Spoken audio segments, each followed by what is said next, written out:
सिद्ध किया है डेमोक्रेसी कैन डिलीवर। और जब मैं डिलीवर कहता हूं तब कास्ट, क्रीड, रिलीजन, जेंडर, किसी भी भेदभाव को वहां जगह नहीं होती।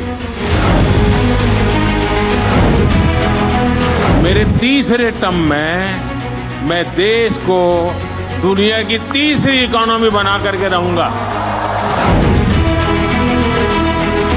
भारत की बेटियों के लिए भी अब कोई दायरे या बंधन नहीं है। हमारे राम आ गए हैं।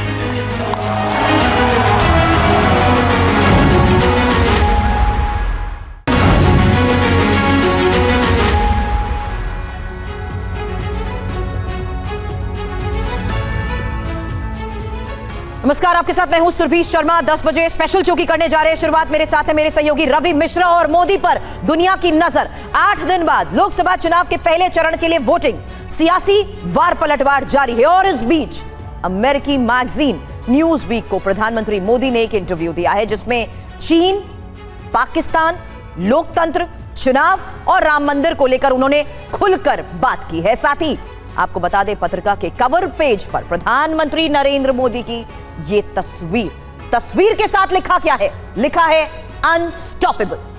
बिल्कुल लिखा है अनस्टॉपेबल। और प्रधानमंत्री के इस इंटरव्यू के दौरान कई सारे मुद्दों पर चर्चा हुई। न्यूज वीक में छपी इस तस्वीर पर देश में सियासी बहस भी छिड़ गई है। सियासत पर भी बात करेंगे, लेकिन पहले पीएम मोदी के इंटरव्यू की बड़ी बातें और उसमें जो संदेश है वो हम आपको दिखाने जा रहे हैं। तो पीएम मोदी का इंटरव्यू, दुनिया को 8 संदेश क्या है। पहला विषय जो है चीन पर क्या कहा प्रधानमंत्री नरेंद्र मोदी ने?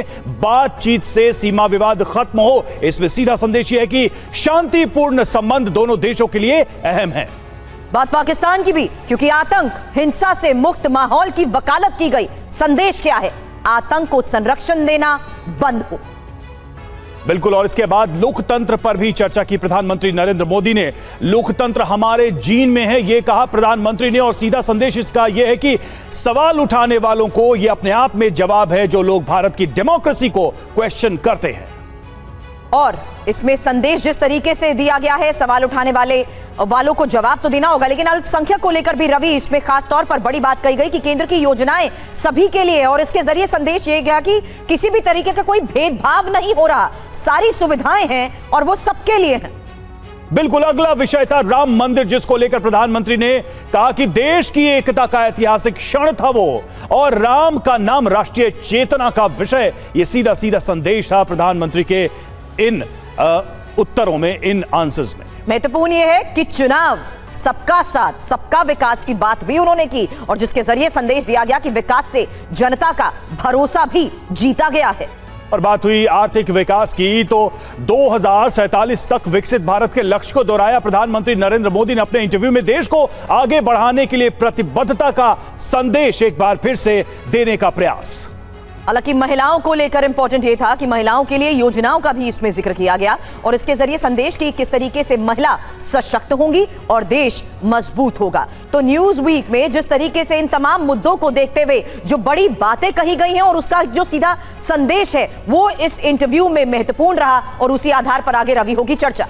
बिल्कुल। तो बड़ी खबर यही है कि प्रधानमंत्री के इस इंटरव्यू की चर्चा हर तरफ है। प्रधानमंत्री मोदी का न्यूज वीक को इंटरव्यू और आम चुनाव, भारत की आर्थिक प्रगति पर प्रधानमंत्री ने बात की। लोकतंत्र से लेकर चीन तक हर विषय पर पीएम नरेंद्र मोदी ने अपनी बात रखी। संविधान में ही नहीं, भारत के जीन में भी है लोकतंत्र, ये प्रधानमंत्री ने मैसेज दिया। राम मंदिर और कश्मीर पर भी प्रधानमंत्री ने खुलकर बात की है अपने इस इंटरव्यू में।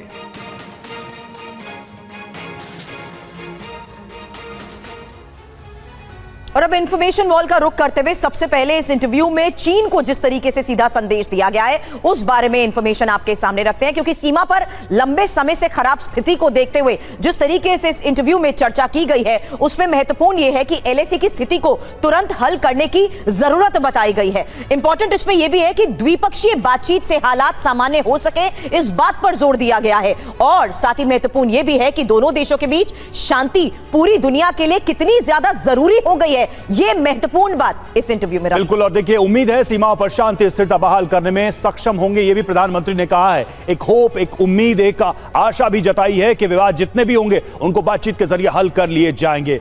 और पीएम मोदी का इंटरव्यू, जी हां, पाकिस्तान को भी इसमें जवाब है, पाकिस्तान के लिए भी संदेश है। क्या है वो, देखिए जरा। मैंने पाकिस्तान के पीएम को पद संभालने की बधाई दी, ये प्रधानमंत्री ने कहा।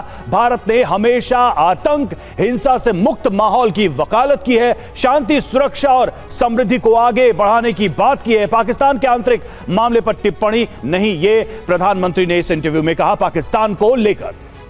अब एक बार फिर से इंफॉर्मेशन वॉल का रुख करेंगे और इंफॉर्मेशन वॉल पर रुख करते हुए लोकतंत्र और मीडिया पर जिस तरीके से बात की गई है वही कुछ बड़ी बातें आपके सामने रखते हैं, क्योंकि हम एक लोकतंत्र सिर्फ इसलिए नहीं कि संविधान में ऐसा कहा गया, लोकतंत्र हमारे जीन में है। भारत लोकतंत्र की जननी है। रवि, बिल्कुल सीधे तौर पे उन्होंने कहा कि ये विरासत के तौर पर है। जीन कहने का मतलब ये है कि लोकतंत्र हमारी विरासत का हिस्सा है। 2019 के चुनाव में 600 मिलियन से ज्यादा लोगों ने वोट दिया, यानी कि भागीदारी काफी बढ़ी है भारत के लोकतांत्रिक व्यवस्था में। अब कुछ महीनों में 970 मिलियन से ज्यादा मतदान करेंगे लोग। ये देखिए संख्या और बढ़ती भागीदारी और डेमोक्रेटिक वोटर्स की बढ़ती भागीदारी की जो आप बात कर रहे हैं उसमें लोकतंत्र के प्रति आस्था का ये प्रमाण माना जाता है और हमारा मीडिया महत्वपूर्ण भूमिका इसमें निभा रहा है। तो न्यूज वीक में जिस तरीके से ये बड़ी बातें इन तमाम बड़े मुद्दों पर की गई है, उसी आधार पर अब हम चर्चा की भी शुरुआत करने वाले हैं। आपको बता दूं इस वक्त बीजेपी प्रवक्ता सिद्धार्थ यादव इस वक्त हमें ज्वाइन कर चुके हैं, नीरज मिश्रा कांग्रेस के प्रवक्ता इस वक्त हमारे साथ हैं और गोपाल शुक्ला सीपीएम के नेता हमें ज्वाइन कर चुके हैं और साथ ही वरिष्ठ पत्रकार शंभुनाथ शुक्ला भी इस वक्त हमारे साथ है। मैं सबसे पहले सिद्धार्थ आपके पास आना चाहूंगी, क्योंकि जिस तरीके से महत्वपूर्ण बिंदुओं पर चर्चा की गई है, एक बात साफ है कि जिस तरीके से मुखर अंदाज में भारत अपना रुख दुनिया के सामने रखता है वो एक आधार रहा है कि भारत की विश्व में भूमिका भी बहुत अहम हो गई है। देखिए, निश्चित रूप से जो 10 सालों में भारत की प्रतिष्ठा पूरे वैश्विक पटल पर बढ़ी है, जिस प्रकार से दुनिया का भारत को देखने का एक नजरिया बदला है, जिस प्रकार से भारत ने अपनी एक छाप ऐसी छोड़ी है कि जहां लोग कहा करते थे कि बाइपोलर वर्ल्ड होगी, दो ही कुछ महाशक्तियां हैं, उन्हीं के बीच में वो दुनिया तय करेंगे कि कहां जाएंगे कहां नहीं जाएंगे। आज भारत की छाप ऐसी है कि Bharat has become the solution to global problems. आज दुनिया भारत की ओर देखती है। अभी हमने देखा है हाल ही में भी कितने बड़े वैश्विक युद्ध हुए, जितने, चाहे वो रशिया यूक्रेन का युद्ध रहा हो, मिडिल ईस्ट में डिस्टर्बेंसेस रही हो, या फिर अन्य जितने भी युद्ध रहे, उसमें जो भारत की पोजीशन रही उसको लेकर के पूरे विश्व को ये तो एक तरीके से कहा जाए कि चिड़न तो थी कि भारत इतना मजबूती से खड़ा कैसे है, पर सम्मान भी इतना बड़ा क्योंकि भारत की वो ताकत बन पाई है। आज रुपये के में ट्रेड करना चाह रहे हैं रशिया और श्रीलंका, उन्होंने अपना ट्रेड सेटल किया। आज यूपीआई से पेरिस में आईफल टावर पर पेमेंट हो पा रही है। आज पूरी दुनिया आकर के देख रही है कि 10वें स्थान से 5वें स्थान में मात्र 10 सालों में भारत आ गया। 1.8 ट्रिलियन की इकोनॉमी को 3.8 ट्रिलियन पे आदरणीय प्रधानमंत्री नरेंद्र मोदी ले गए। हमारे पास वेस्ट की तर्ज पे जैसी ट्रेनों को हम सोचा करते थे, देखा करते थे फिल्मों में, वंदे भारत की ट्रेनें आ गई हैं। बुलेट ट्रेन हमारे यहाँ पे आने जा रही है। मूलभूत जो हमारी समस्याएं थी उनको हमने दूर किया है। 25 करोड़ लोगों को गरीबी रेखा से ऊपर हम लेकर गए हैं। ये सब कुछ वो है कि दुनिया में जो भारत का सम्मान बढ़ाता है। इसीलिए दुनिया के बड़े बड़े नेता कह रहे हैं मोदी इज द बॉस। तो आपका कहना यह है कि ये जो बड़े बड़े लोग हमारी सभ्यता को, ये जो इंटरव्यू है जो कि अपने आप में एक तरीके से ऐतिहासिक भी माना जा रहा है, क्योंकि पूर्व प्रधानमंत्री इंदिरा गांधी के बाद इस मैगजीन को इंटरव्यू देने वाले नरेंद्र मोदी दूसरे व्यक्ति हैं। नीरज मिश्रा, आपने सुना सिद्धार्थ यादव को,